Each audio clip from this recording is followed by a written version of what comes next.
When we think of the Spanish conquest of the Inca Empire, our minds usually drift to the same few images. We picture the capture of the Emperor Atahualpa at Cajamarca.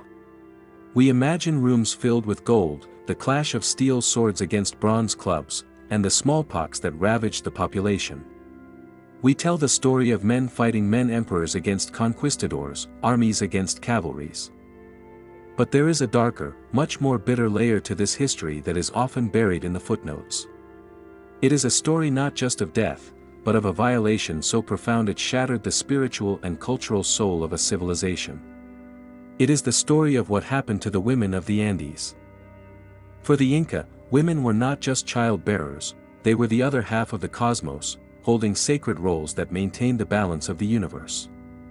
When the Spanish arrived, they didn't just bring war, they brought a specific brand of devastation that targeted these women.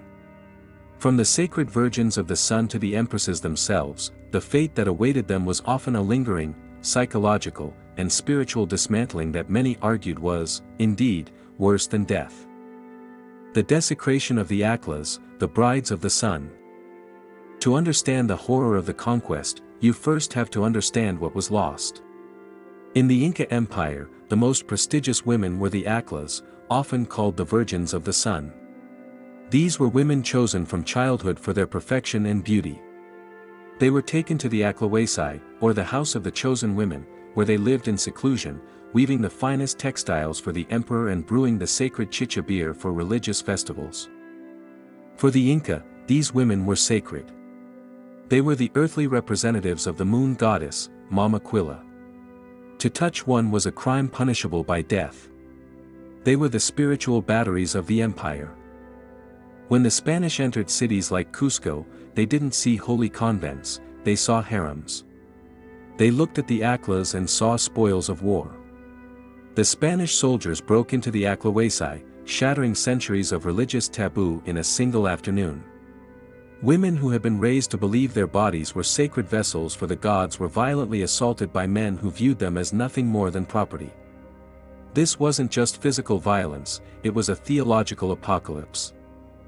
For an Acla, the loss of chastity wasn't just a personal tragedy, it was the collapse of their entire purpose for existing. They were stripped of their divinity, turned from goddesses into concubines in the blink of an eye. The violation didn't stop with the soldiers in the heat of the moment, it became a formalized part of the political transition. The Inca nobility, desperate to appease these strange, bearded invaders, began to use their own women as bargaining chips. One of the most tragic figures in this exchange was Quispe Sisa, the sister of the Emperor Atahualpa. In a desperate bid to buy his freedom from Francisco Pizarro, Atahualpa offered his own sister to the conquistador.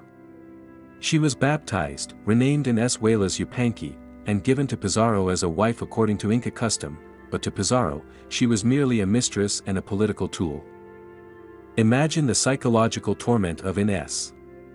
She was a princess of the sun, forced to share the bed of the man who was holding her brother hostage and who would eventually execute him. She bore Pizarro 2 children, living in the house of the man who was systematically dismantling her family's empire. She was trapped in a twilight zone, neither fully Inca anymore nor accepted as Spanish, forced to smile at the murderers of her kin to ensure her own survival. If an S represents the cooperative route, Cura Oclo represents the horrific price of resistance. Cura Oclo was the wife and sister of Manco Inca, the puppet emperor who eventually rebelled against the Spanish. When Manco Inca fled into the jungle to establish a resistant state, Cura Oclo went with him. She was a warrior queen, hating the Spanish with a burning passion. But in 1539, she was captured by the Spanish forces. What happened next is one of the most brutal chapters in colonial history. The Spanish wanted to send a message to Manco Inca that resistance was futile. They didn't just execute Cura Oclo, they tortured her to break her husband's spirit. According to the chronicles, she was stripped naked, tied to a stake, and beaten. But she refused to give them the satisfaction of screaming. She reportedly cried out that she was relieving herself on their beards, a supreme insult denying them her dignity even in her final moments. To silence her, they shot her with arrows. Her body was then placed in a basket and floated down the river so that Manco Inca would find it. This was a calculated act of psychological warfare, using a beloved queen's body to destroy the morale of a resistance movement. The encomienda system, slavery by another name. While the queens and princesses suffered high-profile tragedies, the common women faced a grinding, daily hell known as the encomienda system. The Spanish crown granted conquistadors rights to native labor. Theoretically, the Spanish were supposed to protect these people and teach them Christianity. In reality, it was legalized slavery. For Inca women, this was catastrophic. The Spanish demanded tribute in the form of cloth and labor. In the Inca times, weaving was a communal, sometimes sacred activity.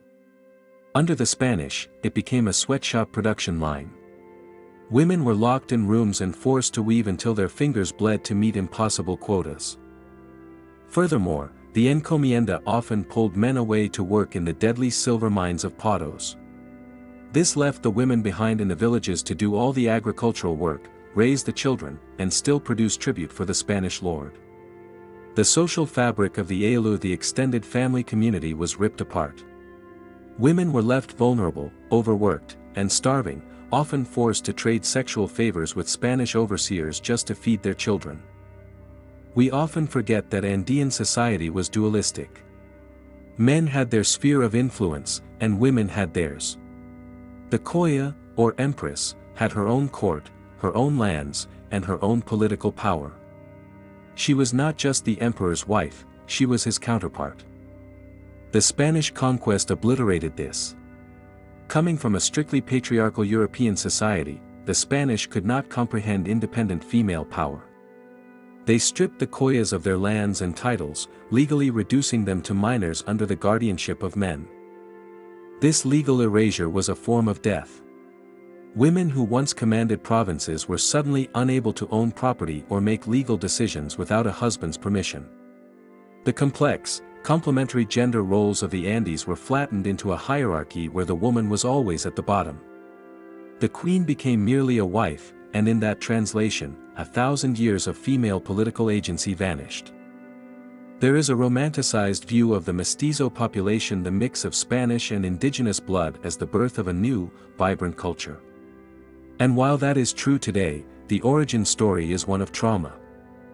The first generation of mestizo children were almost entirely born of Spanish fathers and Inca mothers. In many cases, these were not unions of love, but of rape or coercion. Think of the mother's perspective. She looks into the eyes of her child and sees the face of the conqueror. She raises a child who is rejected by her own people for being tainted and rejected by the Spanish for being illegitimate. These women had to navigate a minefield. If they embraced the Spanish culture to protect their children, they were traitors to their ancestors. If they clung to their Inca traditions, they risked the safety of their mixed-race children. This identity crisis, this splitting of the soul, was a heavy burden carried almost exclusively by the mothers of the first colonial generation. The life of Francisca Pizarro Yupanqui serves as a perfect case study for this displacement. She was the daughter of Pizarro and Inés Huelas, the princess we mentioned earlier. She was the granddaughter of the great Inca Emperor Huayna Capac and the daughter of the man who destroyed the empire. She was incredibly wealthy, inheriting vast estates, but she was never truly free. The Spanish crown, terrified that she might marry an Inca noble and spark a rebellion, or marry a rogue conquistador and create a rival dynasty, ordered her to be sent to Spain. She was exiled from her homeland, the land her ancestors had ruled for centuries. She was shipped off to Spain, a cold, foreign country she had never seen, and forced to marry her own uncle, Hernando Pizarro, an old man who had been imprisoned for decades. Her life was a golden cage. She was the wealthiest woman in Peru, yet she possessed zero autonomy. Her very existence was a threat to the king, and so she was removed, her Inca identity sterilized and contained within a Spanish courtyard. We must address the most brutal reality directly: sexual violence was not an accidental side effect of the conquest, it was a tool of it. In the wars of conquest, the humiliation of women is often used to emasculate the enemy men. The Spanish knew that by taking the wives and daughters of the Inca nobility, they were proving their dominance over the Inca gods and kings. There are accounts of Spanish soldiers gambling away Inca noblewomen in card games. Women were traded like horses. This rampant sexual violence introduced a culture of shame that didn't exist before. In Inca culture, sexuality was viewed differently, but the Spanish brought with them the concept of honor tied strictly to female chastity, while simultaneously violating that chastity. They created a system where an indigenous woman was shamed for the very crimes committed against her. She was victimized by the soldier, and then victimized again by the new Catholic morality that labeled her unclean. So, why do we say this was worse than death? Death is final. It is a tragedy, but it is an end. What the Inca women endured was a living purgatory. They had to wake up every morning in a world that had been turned upside down. They had to cook for the men who killed their brothers. They had to pray to a god who they were told approved of their suffering. They had to raise children who spoke the language of the enemy. The Akla lost her divinity. The Koya lost her crown. The common woman lost her freedom. They were forced to survive the apocalypse of their world, carrying the weight of its memory while being actively erased from the narrative. They became the silent infrastructure of the Spanish colony. Their labor and their wombs built modern Peru, but their spirits were crushed in the foundation. When Kura Aklo shouted at her torturers, she was choosing death over this slow, agonizing erasure. She realized that to live as a conquered woman in this new world was a torture far greater than the arrows they aimed at her heart. We often look at history through the lens of battles and treaties, but the true cost of conquest is paid in the homes and hearts of the survivors. The Inca women bore the brunt of a collision between two worlds, and their story is one of incredible resilience in the face of absolute horror. If you found this deep dive into the darker side of history valuable, please hit that like button. It really helps the channel. I want to hear your thoughts in the comments. Do you think history books often overlook the female experience in these conquests? Let me know below. Don't forget to subscribe and ring the bell so you never miss a video. Thanks for watching, and I'll see you in the next one.